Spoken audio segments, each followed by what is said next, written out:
Okay, welcome back to the bright side. We're going to continue talking about hormones, which are responsible for everything that happens in the body, every cell activity, everything that happens, everything the cell makes, everything a cell does, which ultimately means everything that happens in the body is initiated by this family of biochemicals we generically call hormones. The body is made of cells and stuff. Think raisin bread. Raisins and bread, cells and stuff. We're like raisin bread. We're made up of, instead of raisins and bread, we call the raisins and bread that make our bodies up, we call them cells and stuff. Action in the body, for good or bad, sickness or healthfulness, wellness or disease, occurs at the level of a cell. Body is just cells and stuff. The stuff, the muscles, the bones, the nerves, the blood, the enzymes, everything else. Everything in the body is the result of something that is made in a cell. The stuff is the result, the cells are the cause. The stuff is the material, everything that makes up the body, everything we call our bodies, and the cells are the little 3D printing machines that make it all up. It's really very simple when you break it down this way.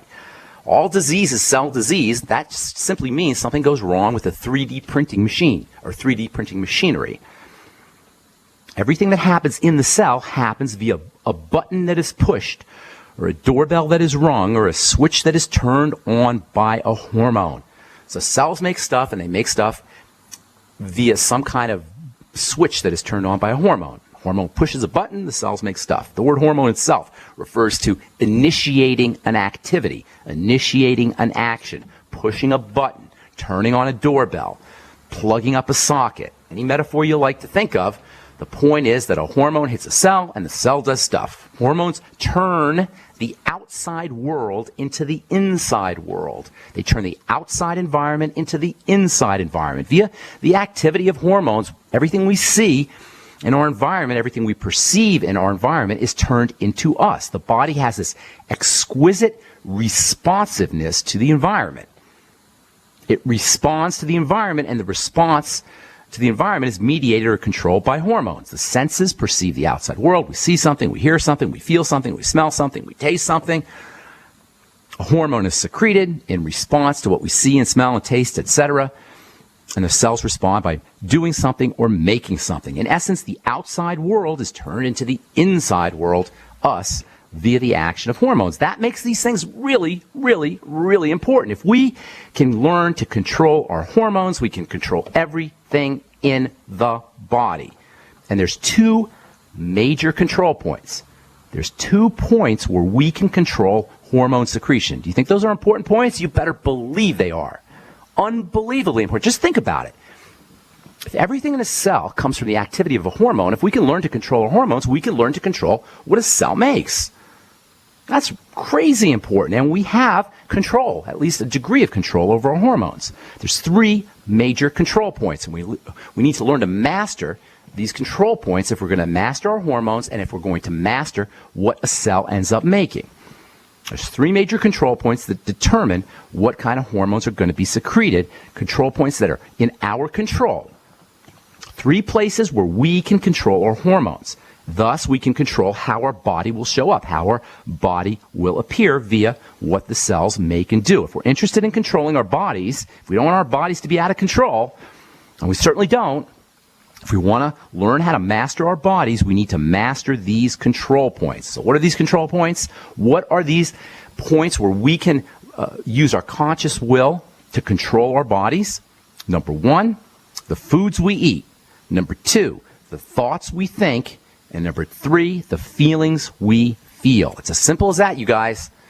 The foods we eat, and by the foods we eat, I'm referring to water and the mighty 90 essential nutrients. They're not technically foods, I suppose, but same idea.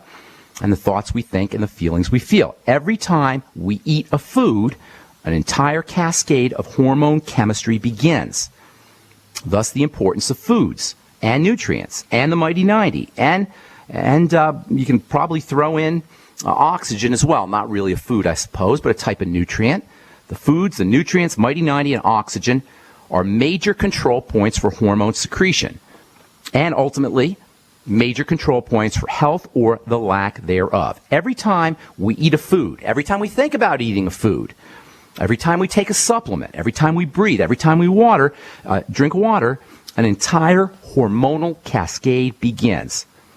And this is the same every time we think a thought, and this is the same every time we feel a feeling. Every time we think a thought, an entire hormone cascade is initiated. Every time we feel a feeling, an entire hormone cascade is initiated. This is what is behind what's called the placebo effect.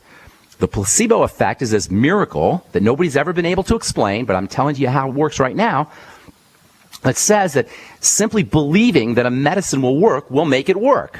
Or what they call the nocebo effect, which is believing a medicine won't work, makes it not work. The nocebo effect or the placebo effect, these are evidences that we have of the relationship between thoughts and our body. It's called mind-body medicine.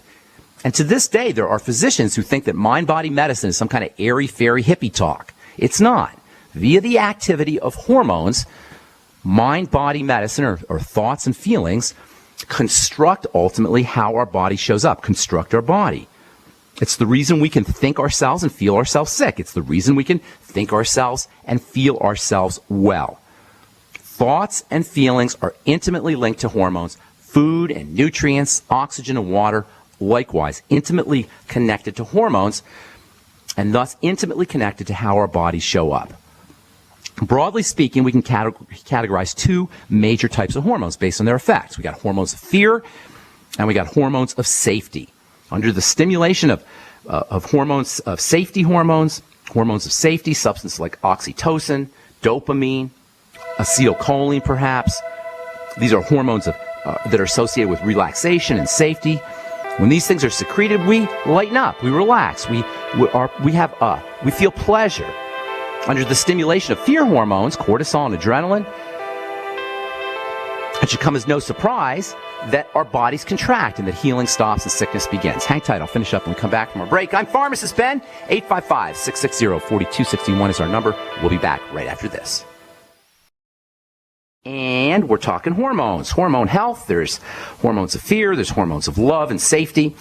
Excessive and chronic secretion of fear hormones results in sickness, results in disease, and this is why you never want to fall into fear any longer than an extremely short-term emergency response. There's a place for fear, quick fear, getting out of a dangerous, survival-threatening situation, life-threatening situation. Obviously, fear has a role to play, but it's the chronic, long-term secretion of fear hormones, the chronic, long-term feelings of fear that are really behind much of what we call degenerative disease. And it's impossible, really, not to access these hormones, or at least turn on these hormones of fear by, if you're watching the news and reading the newspapers. You ever notice everything in the news, or at least most of what you see on the news, is about fear? For some reason, we like to see what's going on that's threatening our survival. We are obsessed with survival threats. Everywhere you turn, there's these incentives to feeling fear. What does that do for you? If you understand that fear is responsible for hormones of disease and hormones of destruction and hormones of catabolism, or hormones of breakdown, I should say, why would we want to indulge? Why would we want to indulge in fear, fear, fear, fear? If something is making you feel fear, aside from just a quick get out of the situation right away type of fear, if something's making you feel fear chronically, long term, get away from that. Stay away from that. Don't pay attention. It's not doing you any good. Again, aside from a quick emergency type of situation, long-term chronic fear does not do us any good via this hormonal connection. Fear leads to feelings of fear, or thoughts of fear lead to hormones of fear. Hormones of fear lead to breakdown of the body and ultimately disease. Conversely, hormones of safety, or feelings of safety and thoughts of safety, and then hormones of safety lead to building, lead to repair, lead to pleasure, lead to anti-aging, lead to everything we like about being alive. Is it an indulgence? No. Is it some kind of addiction to pleasure because we want to feel safe? No. It's biologically appropriate. And please don't underestimate how important this can be. Now, certainly oxygen and water and the mighty 90 essential nutrients in the foods we eat are very important when it comes to supporting the secretion of hormones of safety. But the thoughts we think and the feelings we feel must not be marginalized or diminished in importance. Pain, excess sugar, lousy thoughts, lousy feelings, these are surefire ways to initiate fear hormones and ultimately degeneration and degenerative disease. While less food, more protein, essential fatty acids, the mighty 90 essential nutrients, oxygen, water, kind, loving thoughts, massage, pleasing sensations, light touch, pleasing feelings. These are all ways that we can turn on hormones of safety, hormones of repair, hormones of health, hormones of wellness. These are all in our control. Less food, more protein, essential fatty acids, water, oxygen, mighty 90 essential nutrients, which you can get, of course, in the Healthy Start Pack. Kind thoughts, touch, massage, all of these. These are all ways that we can control our hormones. These are all ways that we can control our health. Another way you can classify hormones is by their chemistry and their biochemistry effects. You've got short-acting hormones. These are water-soluble. You've got long-acting hormones. These tend to be fatty hormones, and we talk about steroid hormones. These are long-acting hormones, as opposed to the quick-acting hormones, which tend to be protein-based, or peptides as they're called. And then you have these super, super, super short-acting substances, and we're going to talk about those because those are incredibly important and incredibly fascinating. When people talk about their hormones, they're typically talking about their steroid hormones. Progesterone, which has important relaxing effects, estrogen, which is a stimulating substance, potentially toxic substance as well, testosterone, which is a building substance, and cortisol, which is a stress management hormone. All these hormones are responsive to the environment, and all of these hormones are potentially, anyway, long-acting anti-aging, healing, and protecting substances. These steroid fatty hormones are the products of many cells, including skin cells, brain cells. Both the skin cells and brain cells make steroid hormones. But primarily, steroid hormones are made in the adrenal glands and in the sex glands. After menopause, a woman's steroid hormones are going to come from her adrenal glands. And this is very important because the adrenal glands are also making stress hormones. And the more stress hormones a woman is making, the less hormones are going to be, the less raw material is going to be available to make hormones of building and hormones of youth and hormones of repair. That means more stress, less repair, more stress, more aging.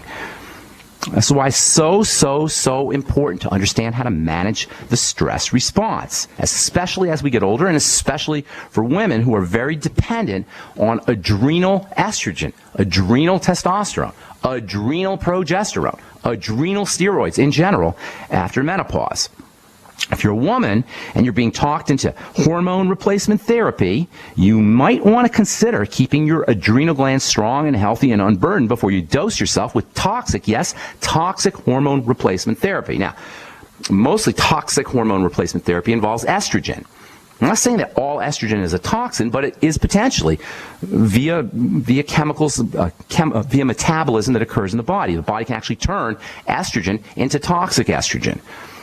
I would be staying far away. If I was a woman, I'd be staying far away from estrogen replacement therapy. And I know I got a lot of friends who dispense estrogen replacement therapy, and there's a lot of women who love their estrogen replacement therapy. But you know what? If you're on a hormone replacement therapy, estrogen, read the package insert. Read about the blood clots. Read about the heart attacks. Read about the cancers, the breast cancer especially. I'm telling you, especially if you haven't focused on adrenal health. Man, you are missing the boat if you're on hormone replacement therapy and you haven't first focused on your adrenal glands. All right, I'm Pharmacist Ben. We're coming back with your phone calls after this. Don't go away. Okay, we'll continue talking about hormones tomorrow. We'll talk about the other hormones. Not all hormones are steroid hormones, as it turns out, even though those are the ones that most of us think about when we talk about our, quote, hormones, unquote. And we'll talk about some other very interesting hormones that we have control over, that we want to have control over if we want to be healthy. And then we'll talk about some really cool hormones that are very ephemeral, vapor-like, gas hormones. You have hormones in the body that function, that are actually gases. And then you also have hormones in the body that are super quick acting, that are forms of essential fatty acids. If you've ever wondered why essential fatty acids are so darn important, the ultimate EFAs, for example, why they're so helpful, why they're so multifunctional, why they're so absolutely vital, we're going to talk about that. We're going to talk about how essential fatty acids get turned into these unbelievably important fatty fast-acting hormones that nobody ever talks about and whose deficiencies are behind many, many forms of degenerative disease. We'll talk about that tomorrow and in the coming days as we continue our discussion on hormones, hormone health, all as it has to do with the amino acid arginine. All right, 855-660-4261 is our number. Let's hit the phones. Nina in Austin, what's going on? Welcome to the bright side. Good morning. How are you? Good morning. What's going on? How can we help you? I have a younger brother that has been diagnosed with epilepsy. Okay. And awesome. He has seizures quite often. It usually is when he wakes up. Okay. And now it's just happening very occasionally. So I was wondering, and he's not really into taking, the doctors actually haven't prescribed any meds yet, and he's What not kind really of seizures? wanting to take the meds. Nina, what kind of seizures? You know, I really don't know the type of seizures they are. Okay. Does he convulse? Does he convulse, or does he stare, or is he like... No. He convulsed. He convulses. Okay. All right. Here's the deal with seizure disorders. The brain is an electrical system. The whole body's an electrical system. But the brain is super duper electrical. It's conducting electricity. A seizure is a short circuit. Simply put, it's a short circuit. So the electrical energy doesn't flow the way it's supposed to be flowing. It flows in this chaotic fashion. So then the question becomes, what causes the energy in the brain, the electrical energy in the brain to short circuit? And you're always going to find, as you should come as no surprise if you've listened to this program, you're always going to find inflammation. Micro-inflammation, not big inflammation. This is so important. We talk about inflammation all the time as a major cause of disease. I'm not talking about broken leg or swollen ankle, black eye inflammation. I'm talking about microscopic inflammation, a beaver's dam that surrounds the cells. This beaver's dam that surrounds the cells keeps the brain cells, in the case of seizures, keeps the brain cells from being fed, keeps the brain cells from being oxygenated, and keeps the brain cells from being able to eliminate their toxins and their poisons. So again, it's toxicity. As we say all the time, starvation, suffocation, toxicity. That leads to inflammation, which leads to more starvation, suffocation, and toxicity. So what do? Well, clearly, you feed the body, you nutriate the body to eliminate the starvation, and that means mostly the micronutrients. I'll tell you specific ones here in a second. And then it means suffocation, restoring oxygen to the area, eliminating suffocation, if you will. And then it means helping the body detoxify, most especially by not putting the toxins in the body. So first and foremost, the nutritional component. The best thing you could do, the most important micronutrients, I should say, for epilepsy are electrical nutrients. B vitamins must have high doses, beyond tangy tangerine. All the B vitamins, all of them. First thing in the morning, if your brother, you said your brother, right? Yes. If your brother's gone to the bathroom once or twice, he's not supplementing, first thing in the morning, he's going to be deficient in his B vitamins. On top of that, first thing in the morning, we get a surge of a hormone called cortisol, which is designed to get us up and about in the morning. Also, we get a surge of a hormone called serotonin, which I'm sure you've heard of, which is a daytime alertness hormone. A big jolt of serotonin, a big jolt of cortisol, under conditions of nutritional deficiency, very likely could lead to surgery, understandably. So make sure your brother is using the B vitamins. I'd be taking them before I went to bed if I was him, and I would certainly take them first thing in the morning and throughout the day. Vitamin C can also be helpful. And then essential fatty acids are a must-have for all brain health issues. Get them on the Ultimate EFA. Get them on the Healthy Start Pack. Have them start sipping on the Beyond Tangy Tangerine all day long, but especially first thing in the morning. And then also before he goes to bed, he might want to do a little bit of the Beyond Tangy Tangerine as well. Excess sugar not only is a toxin, but it can also spark electrical energy. And he's got an electrical problem, so keeping the electrical energy stable is very important. Avoiding spikes in electrical energy, which sugar can cause, is important. And this is where the ketogenic diet comes in. And anybody who has a seizure disorder, if your doctor has not told you about the ketogenic diet, you need another doctor. You actually don't need any doctor, but you certainly don't want to go to the one you're going to if he doesn't know about the ketogenic diet. Let me spell that for you, Nina. It's K as in King, ETOGENIC, ketogenic diet. It's a high protein, fat, high protein, high fat, or they say moderate protein, moderate fat. But basically, it's low sugar diet, low carbohydrate diet. Some specific nutrients in addition to the B complex and essential fatty acids. Magnesium can be very helpful. So can carnitine, and so can coenzyme Q10. Long story, and also oxygen. Don't forget deep breathing. Slow, deep breathing techniques, lack of oxygen, suffocation, a buildup in carbon dioxide, all of which can follow shallow breathing or poor breathing techniques can also be problematic. So make sure he's practicing his deep breathing techniques. Okay? Okay. Thank you so much, Nina. Have a beautiful day. I hope we helped you out. Okay, God bless. Take care, man. Take care, ma'am. Okay, let's go to Florida. Welcome, Rod, to the bright side. What's up, Rod? How you doing? Good, Ben. I was just having a question about flax seeds and their potential link to cancer because of the alpha-linolenic acid. I'm not buying it. I'm not buying it. I know what you're talking about. Can you not. explain to me what their rationale is and what they're trying to accomplish by this warning? By freaking people out about flax seeds. First of all, let's talk about the good stuff in flax seeds. They're amazingly filled with nutrients, especially, as you mentioned, essential fatty acids. The problem is in something called lignans, Lignins, and lignans have an estrogenic effect. And estrogen has been associated with certain types of cancer, as most of you know. But I'm not buying it because estrogen, the estrogenic effects of flax seeds and the flaxseed lignans are so mild and so gentle and so benign. I'm not convinced that they can be responsible for cancer. There's also a problem with the instability of the essential fatty acids in flax seeds, and some people feel like when flax seeds, and it's really flax oil, by the way. It's not flax seeds so much as flax oil. Some people feel when the flax oil is processed, it can create toxic forms of fat, and it's really the processing of the flaxseed oil more than the flax seeds themselves. Hang tight, Rod. I'll finish up when we come back from our break. If you're on hold, stay there. We'll get to you when we come back from our break as well. I'm Pharmacist Ben. 855-660-4261 is our number. You're listening to The Bright Side on the Genesis Communication Network. We'll be back after this. Okay, we are back on the bright side talking to Rod in Florida. Rod, real quickly here. So there's three things with flax. Is Rod still there, by the way? Rod? Okay, Rod, you there, buddy? Rod? Can you hear me? Yeah, I got you. Okay, three things about flax seeds. I'm going to go quickly here. I want to get to some more calls. Three things about flax seeds. Number one, you've got the lignans, Lignins, which have some estrogenic properties. Some people think might be associated with prostate cancer, maybe breast cancer. I'm not buying it. In fact, I believe that these lignans actually have a protective effect. The second factor is omega-3 fatty acids, like you mentioned, the alpha-linolenic acid. A couple things about that. You want to make sure that you have omega-6s and your omega-3s in balance. So if you take too much flaxseed oil or you just use flaxseed oil as a source of your EFAs and you're not getting enough omega-6s, and I know some people don't think that is possible because all the omega-6 oils we eat, but it is possible because just because you eat an omega-6 rich oil doesn't mean you're actually getting omega-6s. So some of us, if you're just doing flaxseed oil straight, you may be getting out of balance. Your omega-3s might be out of balance with your omega-6s.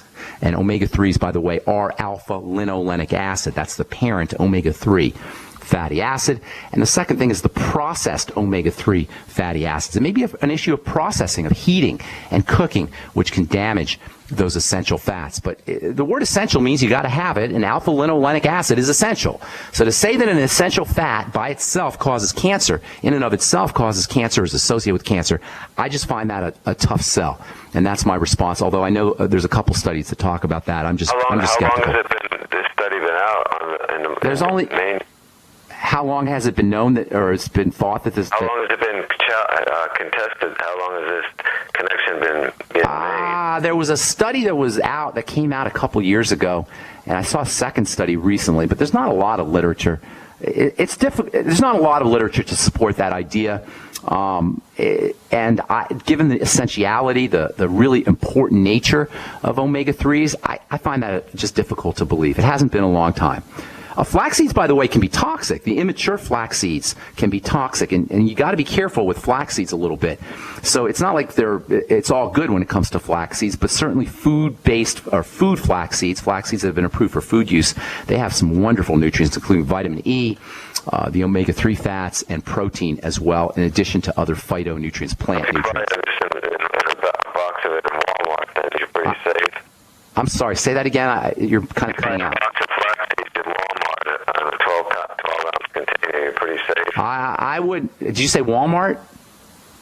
Or I'm having a hard time hearing you, bro. The best way to get your flax seeds is to go to the bulk food section at Whole Foods or a health food store and get golden organic flax seeds in the bulk food section. It'll cost you about $1.50 a pound, maybe $2 a pound, and a pound of flax seeds will last you easily if you do like maybe 15 grams a day, which is a tablespoonful a day or 2 tablespoonfuls a day. That'll last you 1 to 2 months for $1.50. That's you got to grind them up though, and that's the best way to do it, in my opinion.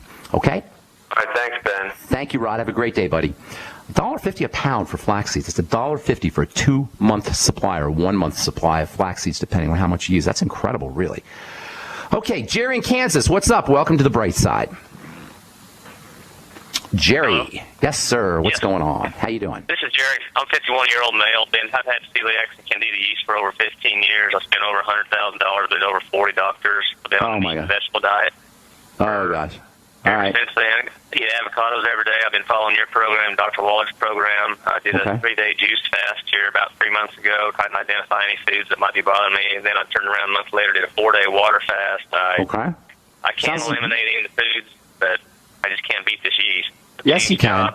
Yes, you can. You can beat the yeast. Here's the deal. You eat a couple things. First of all, you may have your celiac disease may not be totally controlled. And that will definitely be a problem. So if it's not totally controlled, you really want to be very vigilant to symptomology and start to tease out the specific triggers, what's causing those symptoms, and then eliminate those symptoms. Secondly, you may not have completely patched up your gut.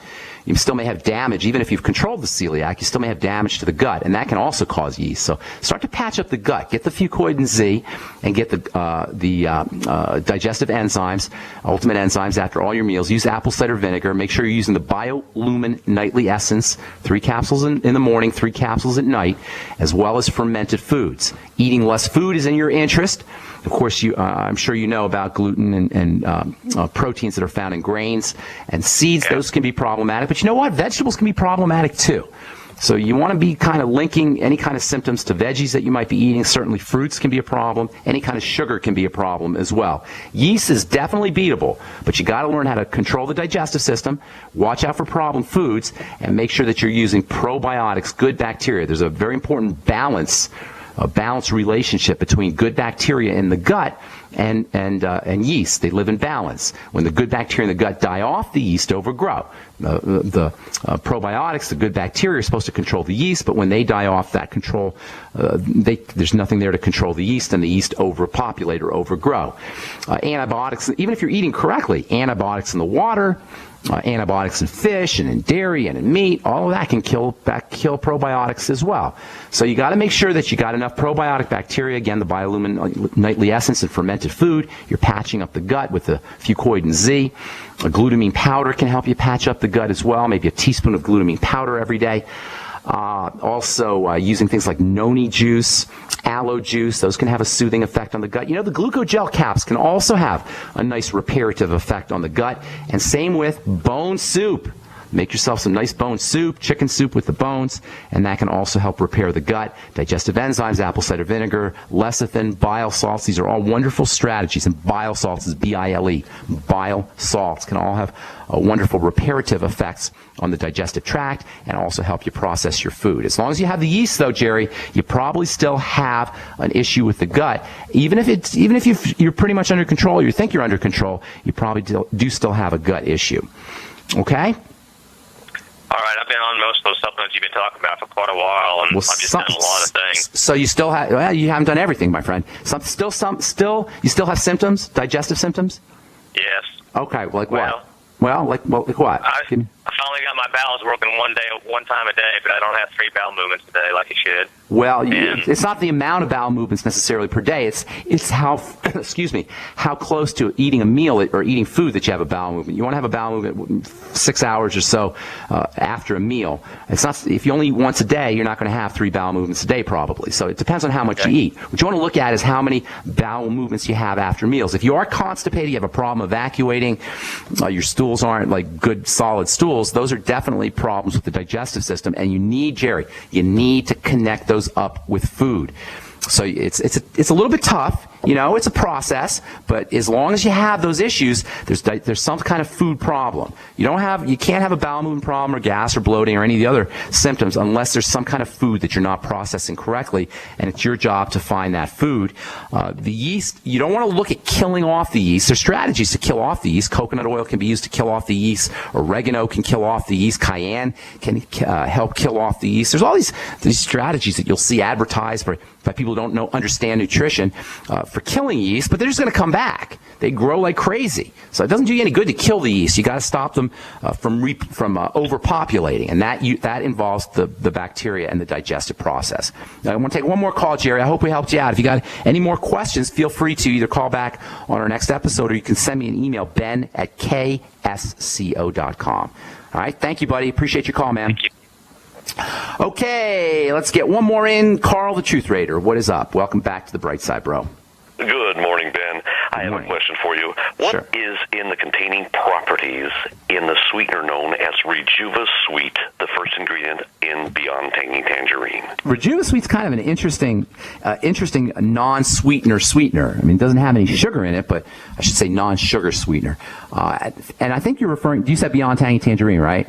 That's correct. That's that Rejuva Sweet is a citrus-based sweetener, and it turns out that there's actually compounds in citrus that can enhance the sweetness of ordinary sweeteners. I think they use a compound or complex of fructose and citrus extract, and that citrus extract can bump up the sweet flavor of fructose, and they put that in the Beyond Tangy Tangerine because vitamins don't taste very good, and if you don't have a little bit of sweetener, a little bit of flavor anyway, to a sweetener, you're not going to vitamins, I should say, it's not going to be very palatable.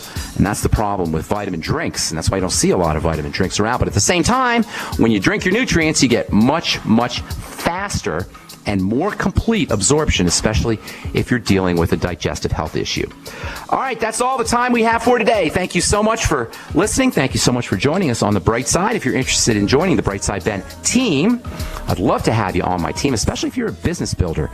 If you understand business and you want to make a lot of money selling longevity products and helping spread the word, call the Bright Side Ben phone team at 866-735-2470. Tell them you want to join the team, or head over to brightsideben.com and click on the Join the Team link. Tomorrow we'll continue talking about hormones. Thanks for listening, friends. I'm Pharmacist Ben. Have a wonderful, awesome, beautiful day. We'll talk to y'all later. Bye for now.